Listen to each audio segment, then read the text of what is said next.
ಬೀದರ್ನ BRIMS ಆಸ್ಪತ್ರೆ ವೈದ್ಯ doctor Tukaram ಮಚ್ಚಿಂದರ್ ಅವರ ಮೇಲೆ ಮಾರಣಾಂತಿಕ ಹಲ್ಲೆ ನಡೆಸಿರುವ ವಿಷಯ ತಿಳಿದು ಕಿರಿಯ ವೈದ್ಯರು ಬ್ರಿಮ್ಸ್ ಎದುರು ಬೃಹತ್ ಪ್ರತಿಭಟನೆ ನಡೆಸಿದ್ದಾರೆ. ಹಲ್ಲೆ ನಡೆಸಿದವರ ವಿರುದ್ಧ ಕಠಿಣ ಕಾನೂನು ಕ್ರಮ ಜರುಗಿಸಬೇಕು, ಬ್ರಿಮ್ಸ್ನಲ್ಲಿ ಭದ್ರತೆ ಹೆಚ್ಚಿಸಬೇಕು ಎಂದು ವೈದ್ಯರಿಗೆ ಸೂಕ್ತ ರಕ್ಷಣೆ ಕೊಡಬೇಕು ಎಂದು ಹಕ್ಕೊತ್ತಾಯ ಮಾಡಿದರು. ಸ್ಥಳಕ್ಕಾಗಮಿಸಿದ ಬ್ರಿಮ್ಸ್ ನಿರ್ದೇಶಕಿ ಡಾಕ್ಟರ್ ಶಾಂತಲಾ ಕೌಜಲ್ಗಿ ವೈದ್ಯರ ಮನವಿ ಆಲಿಸಿದರು. ಬ್ರಿಮ್ಸ್ಗೆ ಹೆಚ್ಚಿದ ಭದ್ರತೆ ಕಲ್ಪಿಸಬೇಕು ಎಂದು ಜಿಲ್ಲಾಧಿಕಾರಿ ಹಾಗೂ ಜಿಲ್ಲಾ ಪೊಲೀಸ್ ವರಿಷ್ಠಾಧಿಕಾರಿಗಳಿಗೆ ಮನವಿ ಸಲ್ಲಿಸಲಾಗುವುದು. ನಮ್ಮ ವೈದ್ಯರ ಮೇಲಿನ ಹಲ್ಲೆ ಯಾವುದೇ ಕಾರಣಕ್ಕೂ ಸಹಿಸುವುದಿಲ್ಲ. ಭವಿಷ್ಯದಲ್ಲಿ ಇಂತಹ ಘಟನೆ ಮರುಕಳಿಸದಂತೆ ಅಗತ್ಯ ಕ್ರಮ ಜರುಗಿಸಲಾಗುವುದು ಎಂದು ಆಶ್ವಾಸನೆ ನೀಡಿದರು. ಇದೇ ವೇಳೆ ಬೀದರ್ನ ಜಿಲ್ಲಾಧಿಕಾರಿ ಶಿಲ್ಪಾ ಶರ್ಮಾ ಅವರು ಕೂಡ ಭೇಟಿ ನೀಡಿ ಎಲ್ಲ ವೈದ್ಯರ ಒಂದು ಅಹವಾಲನ್ನ ಸ್ವೀಕರಿಸಿದರು. ಇನ್ನ ಈ ಘಟನೆಯ ಆಳವನ್ನು ನೋಡ್ತಾ ಹೋದ್ರೆ ಬೀದರ್ ತಾಲೂಕಿನ ಬನಕನಹಳ್ಳಿ ಗ್ರಾಮದ ವಿಜಯ್ ಸಿಂಗ್ ತುಕಾರಾಂ ಚೌಹಾಣ್ ಬೈಕ್ನಿಂದ ಬಿದ್ದು ಗಾಯಗೊಂಡಿದ್ರು. ಗುರುವಾರ ಮೇ 21 ರಾತ್ರಿ 12:30ರಿಂದ 1 ಗಂಟೆ ಸುಮಾರಿಗೆ ಅವರಿಗೆ ಬ್ರಿಮ್ಸ್ಗೆ ಕರೆತರಲಾಗಿತ್ತು. ಕರ್ತವ್ಯದಲ್ಲಿದ್ದ ಡಾಕ್ಟರ್ ತುಕಾರಾಂ ಮಚ್ಚಿಂದರ್ ಅವರು ಗಾಯಾಳುವಿಗೆ ಪ್ರಾಥಮಿಕ ಚಿಕಿತ್ಸೆ ನೀಡಿ ಸ್ಕ್ಯಾನಿಂಗ್ಗೆ ಕಳಿಸಿದ್ದಾರೆ. ಸ್ಕ್ಯಾನಿಂಗ್ನವರು ವೈದ್ಯರಿಂದ ಚೀಟಿ ಮೇಲೆ ಎಂಎಲ್ಸಿ ಎಂದು ಬರೆಸಿಕೊಳ್ಳುವಂತೆ ವಿಜಯ್ ಸಿಂಗ್ ಅವರೊಂದಿಗಿದ್ದ ಅವರ ಗೆಳೆಯರಿಗೆ ಹೇಳಿದ್ದಾರೆ. ಅವರೆಲ್ಲ ವೈದ್ಯರ ಬಳಿಗೆ ಹೋಗಿ ಎಂಎಲ್ಸಿ ಏಕೆ ಬರೆದುಕೊಟ್ಟಿಲ್ಲ ಎಂದು ಪ್ರಶ್ನೆ ಮಾಡಿದ್ದಾರೆ.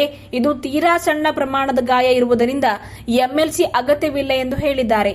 ಏನೇನೋ ಹೇಳಿ ನಮಗೆ ಸತಾಯಿಸ್ತಾ ಇದ್ದೀರಿ, ಚಿಕಿತ್ಸೆಗೆ ವಿಳಂಬ ಮಾಡ್ತಾ ಇದ್ದೀರಿ ಎಂದು ಹೇಳಿ ವೈದ್ಯ ತುಕಾರಾಂ ಅವರನ್ನ ವಿಜಯ್ ಸಿಂಗ್ ಸ್ನೇಹಿತರೆಲ್ಲ ಸೇರಿಕೊಂಡು ಹಿಗ್ಗಾಮುಗ್ಗಾ ಥಳಿಸಿದ್ದಾರೆ. ಈ ಬಗ್ಗೆ ಆ ತುಣುಕು ಸೋಷಿಯಲ್ ಮೀಡಿಯಾಗಳಲ್ಲಿ ಬಹಳಷ್ಟು ವೈರಲ್ ಕೂಡ ಆಗ್ತಾ ಇದೆ. ಆಸ್ಪತ್ರೆಯ ಸಿಬ್ಬಂದಿ ಬಂದು ಜಗಳ ಬಿಡಿಸಿದ್ದಾರೆ. ಈ ವೇಳೆ ಭದ್ರತಾ ಸಿಬ್ಬಂದಿ ಇರಲಿಲ್ಲ, ಯುವಕರೆಲ್ಲ ಕುಡಿದ ಮತ್ತಿನಲ್ಲಿ ಇದ್ರು ಎಂದು ಗೊತ್ತಾಗಿದೆ. ಗಂಭೀರವಾಗಿ ಗಾಯಗೊಂಡ ತುಕಾರಾಂ ಅವರಿಗೆ ಚಿಕಿತ್ಸೆ ನೀಡಲಾಯಿತು ಎಂದು ಆಸ್ಪತ್ರೆಯ ಮೂಲಗಳು ತಿಳಿಸಿವೆ.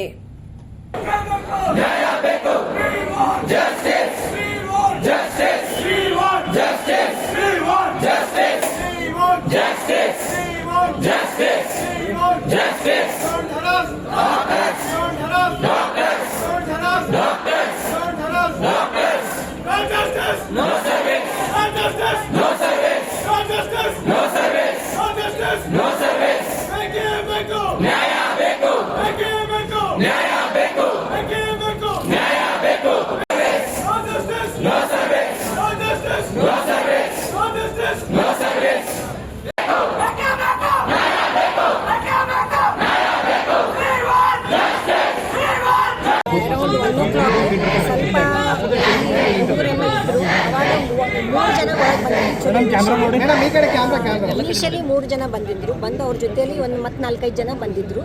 ಅವನಿಗೆ ಏನಿಲ್ಲ, ಮೈನರ್ ಜಸ್ಟ್ ಫಾಲ್, ನಡ್ಕೊಂಡೇ ಬಂದಿದ್ದಾನೆ ಅವನು. ಬಂದು ಅದನ್ನು ಎಕ್ಸ್ರೇ ಸಲುವಾಗಿ ಅಲ್ಲಿ ಕಳಿಸಿದಾಗ ಅವರು MLC ಇದೇನೋ ಇಲ್ಲ ಅಂತ ಇಷ್ಟೇ ಕೇಳಿದ್ದಕ್ಕೆ ವಾಪಸ್ ಬಂದು ನಮ್ಮ PG ಮೇಲೆ ಹಲ್ಲೆ ಮಾಡಿದ್ರು. ಅಂದರೆ ವಿಚಾರ ವಾಪಸ್ ಬಂದರೆ MLC ಮಾಡಬೇಡದು ಅಂತ ಅವ್ರದ್ದು. ಯಾಕಂದರೆ ಅವರು mostly they were under influence, we also not know, but mostly they were influenced. They started hitting that guy. ಅಲ್ಲಿ ನಮ್ಮದು 3 ಜನ ಸೆಕ್ಯೂರಿಟಿ ಇದ್ರು. ಲೇಡಿ ಒಬ್ಬರು ಜೆಂಟ್ಸು, ಒಂದು ಪೊಲೀಸ್ ಔಟ್ ಪೋಸ್ಟಿಂದ ಒಬ್ಬರು ಇದ್ರು. ಅವ್ರು ಓಡಿ ಹೋಗ್ಬಿಟ್ರು. ಹೊಡೆದವರನ್ನೇ ಓಡಿ ಹೋದಾಗ ಅವಾಗ ನಾವು ನ್ಯೂಟೌನ್ ಪೊಲೀಸ್ ಸ್ಟೇಷನ್ಗೆ ಕಾಲ್ ಮಾಡಿದ್ವಿ. ಕಾಲ್ ಮಾಡಿದಾಗ ತಕ್ಷಣ ಅವ್ರು ಬಂದರು. ಇಲ್ಲಿ ಬಂದು ನಮ್ಮದೆಲ್ಲ ಇದು ತೊಗೊಂಡು ಅಲ್ಲಿ ಅವ್ರು ಹೋಗಿ FIR ಕೂಡ ಆಗಿದೆ. ಆದಮೇಲೆ ವಿದಿನ್ 3-4 ಅವರ್ಸ್ ನಾವು 3 ಅವರ್ಸ್ ಇಲ್ಲೇ ವೇಟ್ ಮಾಡ್ತಾ ಇದ್ದೀವಿ. DYSP ಸರ್ ಅವರು ಮತ್ತು circle inspector, New Town police station ಎಲ್ಲರೂ ಬಂದು ನಾನು 1 ಗಂಟೆಯಿಂದ ಆಲ್ಮೋಸ್ಟ್ ಸುಮಾರು 4 ಗಂಟೆ ತನಕ ನನ್ನವರೆಗೆ ನನ್ನ ಜೊತೆಗೆ ಇದ್ದು ಇವ್ರು ಯಾರು ಹಲ್ಲೆ ಮಾಡಿದಾರೋ ಅವರಿಗೆಲ್ಲ ಟ್ರೇಸ್ ಮಾಡ್ತಾಯಿದ್ರು. ಟ್ರೇಸ್ ಮಾಡಿ ಆಲ್ಮೋಸ್ಟ್ 3-4 ಜನ ಅವಾಗೇ ಸಿಕ್ಕರು ಅವ್ರಿಗೆ. ಹಳ್ಳಿಖೇಡು ಅಲ್ಲಿ ಎಲ್ಲೋ ಸ್ಪಾಟ್ ಆಗಿದೆ ಅಂತ. ಸೊ ಆ ಸಹಕಾರ ಸಿಕ್ಕಿದೆ ನಮಗೆ. ಬಟ್ ಈ ಥರ ಆಗಬಾರ್ದು ಅನ್ನೋದು ನನ್ನ ಮಕ್ಕಳದು ಎಲ್ಲರದು ಒಂದು ಇದು ಇದೆ. ಪೊಲೀಸ್ ಪ್ರೊಟೆಕ್ಷನ್ ಮುಂಚೆನೇ ಕೊಡಬೇಕು.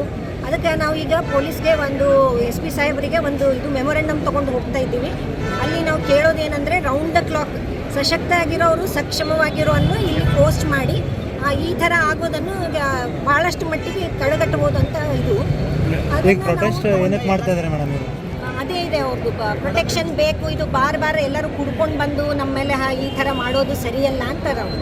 ಅದಕ್ಕೆ ಇದ್ರ ಸಲುವಾಗಿ ನಾನು ಒಂದು ಮೆಮೊರೆಂಡಮು ಕೊಡಕತ್ತೀನಿ. ನಾನು ಪೊಲೀಸ್ ಇವರಿಗೆ SP ಸಾಹೇಬ್ರಿಗೆ, ಸೂಪ್ರಿಟೆಂಡೆಂಟ್ ಪೊಲೀಸ್ಗೆ ಕೊಟ್ಬಿಟ್ಟು ಅವರಿಗೆ ಇಲ್ಲಿ round the clock who is efficient, ಸಕ್ಷಮಾಗಿರೋರಿಗೆ ಇಲ್ಲಿ ಇದು ಪೋಸ್ಟ್ ಮಾಡಿ ಅಂತ.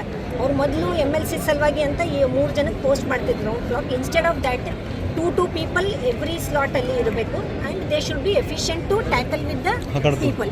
ಅದು ಯಾವ್ಯಾವ ನಿನ್ನೆ ಹಲ್ಲೆ ಆಗಿದ್ದು ಅದನ್ನು ಯಾವ್ಯಾವ ಸೆಕ್ಷನಲ್ಲಿ ಹಾಕಿದ್ದಾರೆ ಆಲ್ರೆಡಿ ಸರ್ DYSP ಅವರು ಇಲ್ಲಿ ಹೇಳ್ತಾ ಇದ್ದಾರೆ ನಮಗೆ. They have put under some sections and they are behind the bar, non bailable ಇದೆ ಅಂತ ಹೇಳಿದ್ದಾರೆ.